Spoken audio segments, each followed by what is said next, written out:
बिस्मिल्लाहिर्रहमानिर्रहीम अस्सलामु अलैकुम। Welcome back to my channel. आप सब कैसे हैं? आई होप आप लोग बिल्कुल ठीक होंगे। हम भी अल्हम्दुलिल्लाह से ठीक हैं। ये देखें जी मिस्टर फ़ाइक ने कहा मामा अब पूरा वीक आपने मेरी कोई वीडियो नहीं बनानी। इससे कहा कि बस आप उठाते हैं कैमरा और कभी मेरे पे मार रहे हैं, मेरी वीडियो बना रहे हैं, कभी रमीज़ की बना रहे हैं, कभी हुरैन की बना रहे हैं। तो आज के बाद आपने जो है ना पूरा एक हफ़्ता मुझे छुट्टी दें वीडियो से। नवीद की थी जी पेरिस में डॉक्टर के पास अपॉइंटमेंट, तो हम लोग जा रहे थे, मैं फ़ाइक और नवीद, हम तीनों जा रहे थे पेरिस। तो अपॉइंटमेंट डॉक्टर से जब हम लोग फ्री हुए तो फिर नवीद ने कहा कि बिल्कुल यहाँ पे पेरिस हम लोग आए हुए हैं तो चलो कोई सब्ज़ी वगैरह लेनी है, साथ मुझे सब्ज़ मिर्चें चाहिए थी घर के लिए। हम लोग हंडिया में जो रेड मिर्चें हैं ना वो बिल्कुल भी यूज़ नहीं करते। हाँ, कभी मैंने कोई स्पेशल सी कोई रेसिपी बनानी हो तो दादर मिर्च बड़ाए नाम से मैं उसमें ऐड कर लेती हूँ, वरना हम लोग यहाँ पे जो इंडियन सब्ज़ मिर्चें मिलती हैं ना वो थोड़ी सी कड़वी भी होती हैं और उनका टेस्ट भी अच्छा होता है। रास्ते में गुजरे तो यहाँ पे नज़र आई मिठाई की दुकान। नवीद मुझे कहते हैं देखना ज़रा कितनी रंग बिरंगी मिठाइयाँ हैं। मैंने कहा आपने कौन सा खानी है? तो मुझे कहते हैं देखने का कौन सा मूल्य है, देखने तो दो। तो ऐसे ही हम लोग भी आगे गए थी और मैंगो जो है ना पाकिस्तान के, यकीन करें उनका कोई भी नेमुल बदल नहीं है। यहाँ पे जौन से भी मैंगो लाके ट्राई कर ले लेकिन वो टेस्ट नहीं आता। मुझे था कि शायद पाकिस्तानी मैंगो यहाँ पे आए हुए हों, लेकिन आई थिंक वो ख़त्म हो गए होंगे। हम भी काफ़ी टाइम के बाद जो है ये पेरिस गए थे, आई थिंक 2 मंथ से भी ज़्यादा हो गए हैं। और देख के मैंगो तो मुझे कुछ अच्छे नज़र नहीं आए। नवीद को मैंने कहा नहीं ये मीठे नहीं होंगे, छोड़े हम मैंगो नहीं लेते हैं। खैर आगे हम लोग चूँकि निकले हुए थे काफ़ी टाइम के, सुबह बस हल्का सा हम लोगों ने किया हुआ था ब्रेकफास्ट। तो नवीद ने कहा कि आज जो है ना वो खाना तुम कहीं बाहर से मुझे ज़रूर खिलाओगी। तो मैंने कहा नहीं आप मुझे खिलाएंगे। तो फिर फाइनल मैं आपको बताती हूँ कि हम कहाँ गए खाना खाने। अमरूद यहाँ पे हमने देखे, बाहर से तो बहुत अच्छे नज़र आ रहे थे, लेकिन ये जो छोटे साइज़ में अमरूद होते हैं ना ये अंदर से बिल्कुल भी मीठे नहीं होते। एक दफ़ा ला के मैंने ट्राई किए थे तो नवीद को मैंने कहा ये वाले जो अमरूद है ना ये तो बिल्कुल भी मीठे नहीं होंगे। खैर चलते जो है ना हम लोग जा रहे थे आगे। और पेरिस में जब आते हैं ना तो ऐसे लगता है जैसे पाकिस्तान के बाज़ार में हम लोग चल रहे हैं। इतना रश होता है और रंगारंग सब्जियां नज़र आ रही होती हैं, फ्रूट्स नज़र आ रहे होते हैं, रश इतना होता है तो लगता है हम पाकिस्तान में कहीं जा रहे हैं। खैर हम लोग आ गए जी। फिर यहाँ पे पेरिस गॉर्ग दी नॉर्थ पे ही, ये आगे थोड़ा सा जाएं ला शैपेल से पीछे, तो यहाँ पे एक है अफ़गानियों का रेस्टोरेंट और उनका खाना जो है ना मुझे बहुत पसंद है। इनका बिल्कुल भी स्पाइसी नहीं होता, बिल्कुल भी लाइट सा खाना होता है। और नवीद को मैंने कहा कि यहाँ से हम लोग खाएँगे जो पेशावरी चप्पल कबाब हैं वो, साथ हम खाएँगे नान या रोटी।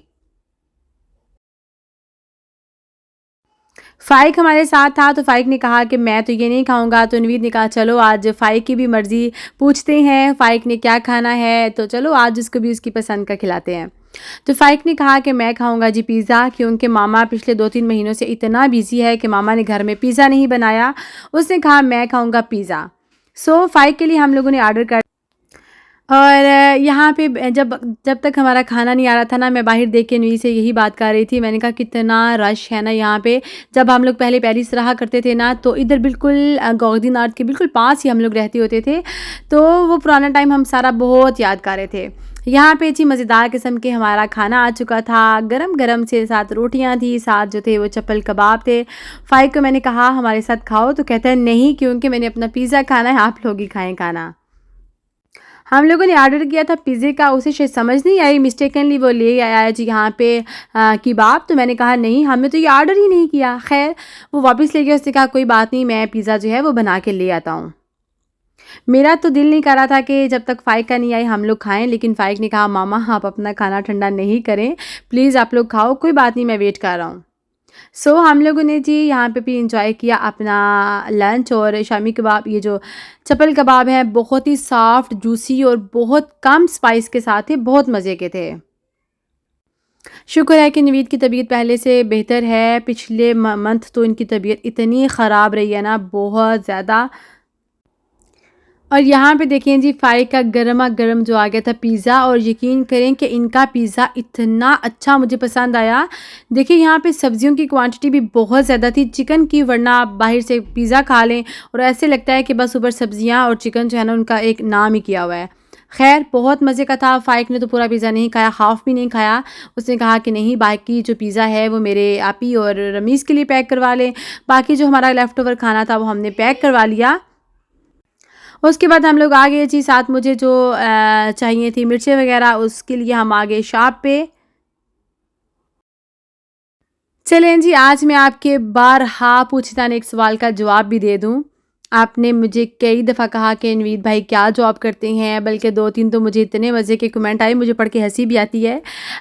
किसी सिस्टर ने पूछा कि मेरे हस्बैंड 2 मंथ फ़ारिग रहे, तो मेरी तो उनसे इतनी लड़ाई होती रही कि आप क्यों फ़ारिग हैं, जॉब क्यों नहीं कर रहे? तो आप क्या आपके अपने हस्बैंड से कभी लड़ाई नहीं हुई? तो या कब-कब आपकी लड़ाई होती है?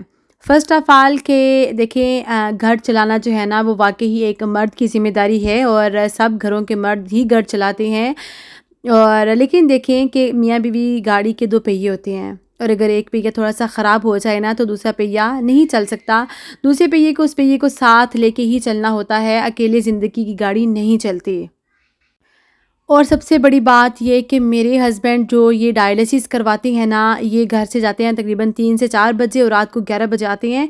ऑलमोस्ट इनके 6 से 7 घंटे लग जाते हैं, जाने-आने में और डायलिसिस करवाने में टोटल। तो मैं ये समझती हूँ कि ये मेरे हस्बैंड की एक जॉब है और अल्लाह ना करे कि किसी को कोई ऐसी जॉब करनी पड़े। लेकिन मुझे लगता है ना कि जो ये काम इतना मुश्किल है। नॉर्मली एक बंदा जॉब कर होता है ना, वो सुबह से शाम तक काम करता है, घर आता है, खाना खाता है, सोता है, सुबह फ्रेश हो जाता है।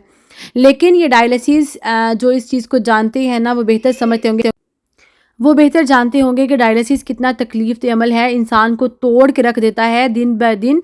बल्कि अब तो ईयर्स बाय ईयर्स हो गए हैं, 5 ईयर्स हो गए हैं मेरे हस्बैंड को डायलिसिस करवाते हुए। कभी-कभी वो इस कदर थक टूट जाते हैं कि उनको उनसे सोया भी नहीं जाता है और थकावट उनकी आँखों से इतनी नज़र आ रही होती है ना, तो मुझे लगता है कि ये एक जॉब करने से ज़्यादा उनकी जॉब है। बस अल्लाह करे कि अल्लाह ताला उनको जल्दी से सेहत दे दे।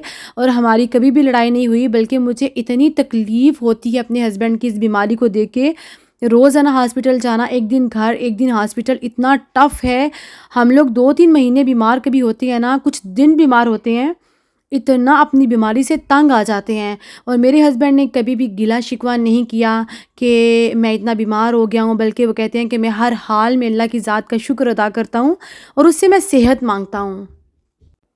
और वैसे भी आपने देखा ही होगा कि जब भी मुझे खाने के ऑर्डर्स वग़ैरह आते हैं, मेरे हस्बैंड मेरी पूरी हेल्प करवाते हैं अल्हम्दुलिल्लाह। जितना उनसे हो सकता है वो मेरी हेल्प करवाते हैं। पिछले साल हम लोग मॉक्शों पे जाके खाने बेचा करते थे, तो ज़्यादातर मेरे हस्बैंड जाया करते थे। मैं तो बहुत कम जाती होती थी, मेरा काम था जस्ट पकाना और देना पैक करके, तो मेरे हस्बैंड जाके सेल आउट किया करते थे। वो कभी-कभी मुझे कहती है ना, नवीद कि तुम्हें कभी हुआ नहीं कि मैं जॉब नहीं करता? तो मैंने कहा नहीं नवीद, मुझे कभी भी फ़ील नहीं हुआ इस तरह से, बल्कि जो आपकी तकलीफ़ है ना, वो मेरे से देखी नहीं जाती है। बल्कि मैंने अपने हस्बैंड से आज पूछा, मैंने कहा चलें हाँ बताएँ, मेरे व्यूअर्स भी आपसे सवाल करना चाहते हैं कि हमारी कितनी बार लड़ाई हुई है, तो वो मैं उनका क्लिप लास्ट में ऐड कर दूँगी। तो देखिएगा कि वो क्या कहते हैं इसके बारे में। ख़ैर हम लोग पेरिस से फिर आ गए जी वापस, और घर वापस आने के बाद मुझे ऐसा आज खाना बनाना था जो बस झटपट से बन जाए। और ये देखें जी, कोई हाल नहीं था, यहाँ पे नीचे कैबिनेट था मेरे पास, उसका कोई हाल नहीं था। जल्दी से मैंने इसको क्लीन आउट कर रही थी और साथ-साथ मैंने सोचा, नताशा से मैंने कहा कि क्या खाना है? उसने कहा मम्मा कुछ भी ऐसा बना लो जो झटपट से बन जाए। तो मैंने सोचा कि मैं बना लेती हूँ पास्ता, और फटाफट से बस 10-15 मिनट के अंदर मैंने हल्की-हल्की सी बस क्लीनिंग की। आके बाकी क्लीनिंग नताशा ने रूम्स वगैरह उसने क्लीन कर दिए थे, और हुरैन मैडम ने कहा कि मामा डस्टिंग आज मैं करूँगी। थोड़ा-सा किचन थोड़ा-सा बस किचन जो था ना वो क्लीन करने वाला था, और बस झटपट से मैंने किचन जो है वो क्लीन किया। सुबह नाश्ता बना के मैंने आज चूल्हा साफ़ नहीं किया था क्योंकि जल्दी में हम लोगों ने जाना था, तो बस जल्दी से वो साफ़ किया। साथ का पास्ता बॉयल करने के लिए यहाँ पे दोनों वाला मैं बना रही थी पास्ता, मेरे बच्चों को ये बहुत पसंद है। चिकन वाला तो वो शौक़ से खाते ही नहीं है। सो एक तरफ रखा मैंने पास्ता बॉयल होने के लिए, फटाफट से दूसरी तरफ मैंने रखा जी यहाँ पे दोनों, और साथ टोमेटो पेस्ट मैं ऐड करती हूँ बरीला का। हुरैन मैडम को देखें, कहती है जी मैं बन के आ गई हूँ आंटी। वो साथ-साथ कर रही थी मस्तियाँ, साथ-साथ मेरा खाना फटाफट से बन रहा था। बच्चों को बहुत भूख लगी हुई थी। जो हम लोग पिज़्ज़ा लेके आए हुए थे, वो रमीज़ ने कहा कि मेरा दिल नहीं है, तो मैंने कहा चलो फटाफट से साथ में पास्ता बना देती हूँ। पास्ता हो चुका था हमारा बॉयल, तो बस इसको मैंने अच्छे से मिक्स कर लिया। मैं इसको ज़्यादा बना रही थी ताकि नेक्स्ट डे भी बच्चे दिन में खा लें। पास्ता जो है ना वो ऑब्वियसली बच्चों का फेवरेट तरीन होता है और बस रोटी से तो बच्चे इतना भागते हैं ना कि बच्चों को रोटी ना खानी पड़े। फ़ाइक को पसंद है बहुत ज़्यादा कि पास्ता के ऊपर जो है चीज़ ऐड हो तो उसको बहुत मज़े का लगता है, तो मैंने उसके लिए एक साइड पे थोड़ी सी चीज़ भी ऐड कर दी थी। मैंने कहा कि जिसको चीज़ वाला खाना है वो चीज़ वाला खा ले, साथ जिसको सिंपल सा खाना है वो खा ले। पहले मैंने सोचा कि इसमें थोड़ी सी माइस भी ऐड कर दूँ, फिर नताशा ने कहा नहीं मामा माइस जो है वो आप अलग से दे देना, जिसने खानी हो साथ खा लेगा।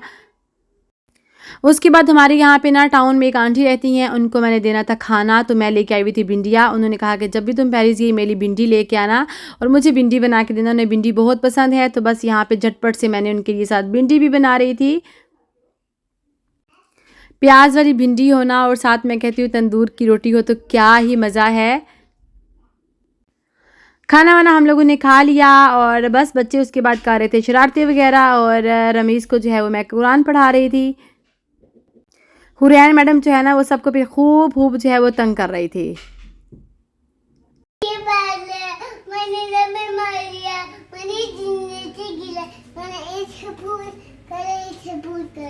नीचे गिरे? आप नीचे गिर गए थे? सॉरी हुरैन, सॉरी बेटे। किधर गिरे दिखाओ मुझे। कैसे? नीचे गिर गए थे, धक्का दिया उसने? ओ मेरा बेटा, सॉरी सॉरी सॉरी सॉरी। उसके मैं रमीज़ को पूछती हूँ। Okay sorry. बच्चों की जो मस्तियाँ होती है ना बस वो तो देखने वाली होती हैं, और हुरैन मैडम को कोई टच भी कर चाहे ना, फ़ाइक रमीज़ ज़रा सा भी तंग कर दें तो बस इसको बहुत भी रोना आ जाता है, क्योंकि ये सबकी बहुत ज़्यादा लाडली है ना। सब बहन भाइयों की मेरी नवीद की सबसे ज़्यादा लाडली है, और मुझे लगता है कि घर में रौनक जो है ना वो सिर्फ हुरैन की वजह से है। बिस्मिल्लाहिर्रहमानिर्रहीम। अस्सलामु अलैकुम। क्या हाल है जी? आप सबका खैरियत से हैं? ठीक हैं?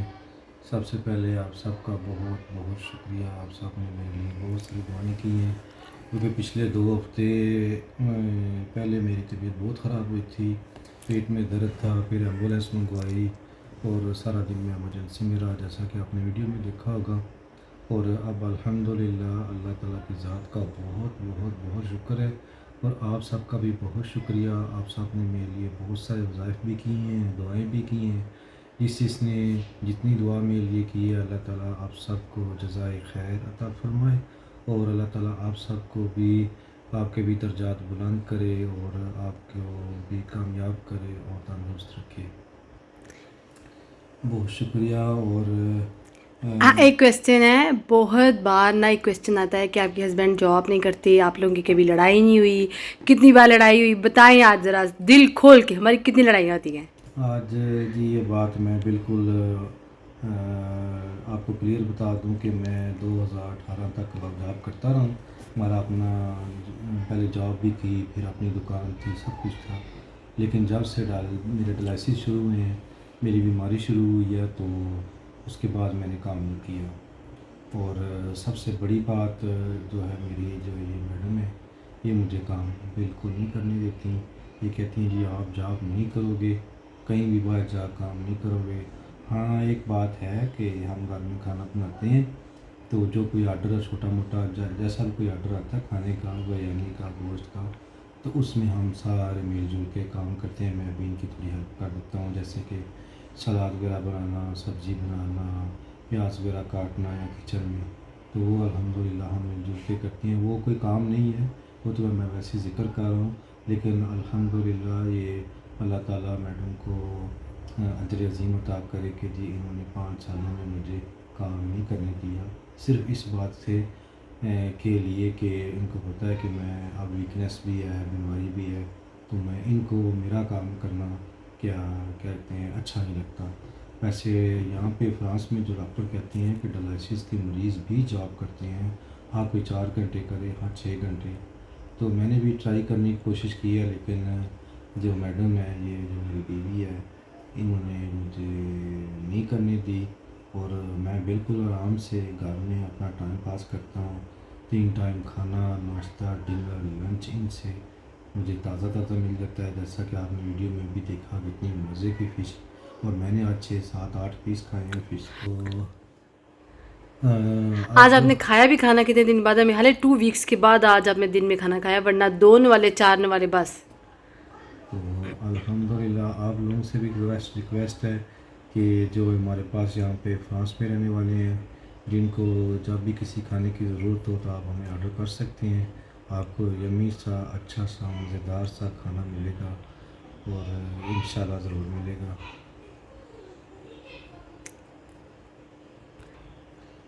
बस लास्ट में मेरी आपसे ये रिक्वेस्ट है कि दुआ में याद रखें। अल्लाह ताला की ज़ात आप सबको अपनी हिफ्ज़-ओ-अमान में रखें और मेरा ट्रांसप्लांट के लिए भी स्पेशल, वैसे भी आप दुआ करते ही हैं लेकिन फिर भी मैं आपको स्पेशली कह रहा हूँ कि अभी तक ट्रांसप्लांट के लिए वेट कर रहा हूँ, तो आप दुआ कीजिएगा कि इंशाल्लाह ट्रांसप्लांट हो जाए और जब मैं अपनी नॉर्मल लाइफ में आऊँ, और इंशाल्लाह ताला मुझे उम्मीद है कि मैं अपनी पूरी नॉर्मल लाइफ में वापस आऊँगा और इंशाल्लाह आप सबसे मुलाकात भी होगी। अल्लाह हाफ़िज़। अपना बहुत सारा ख्याल रखिए। बस जी, यहाँ पे मैं चाहूँगी आप सबसे इजाज़त। ज़िंदगी बहुत छोटी है, इसे हँसी-खुशी गुज़ारना चाहिए और अगर बीवी बीमार है तो हस्बैंड को उसका साथ देना चाहिए, हस्बैंड बीमार है तो बीवी को उसका साथ देना चाहिए। यही ज़िंदगी की हकीकी ज़िंदगी यही है। और फिर जो इसका आखिरत में अजर मिलेगा ना, वो तो बस देखने वाला होगा इंशाल्लाह। बस यहाँ पे मैं चाहूँगी आप सबसे इजाज़त। मुझे रखिएगा दुआओं में याद। चैनल पे नए हैं सब्सक्राइब ज़रूर कर दें, वीडियो अच्छी लगे इसको लाइक ज़रूर कर दें। अपना और अपने प्यारों का रखिएगा बहुत सारा ख्याल। अल्लाह हाफ़िज़। टेक केयर फ़ी अमानिल्लाह।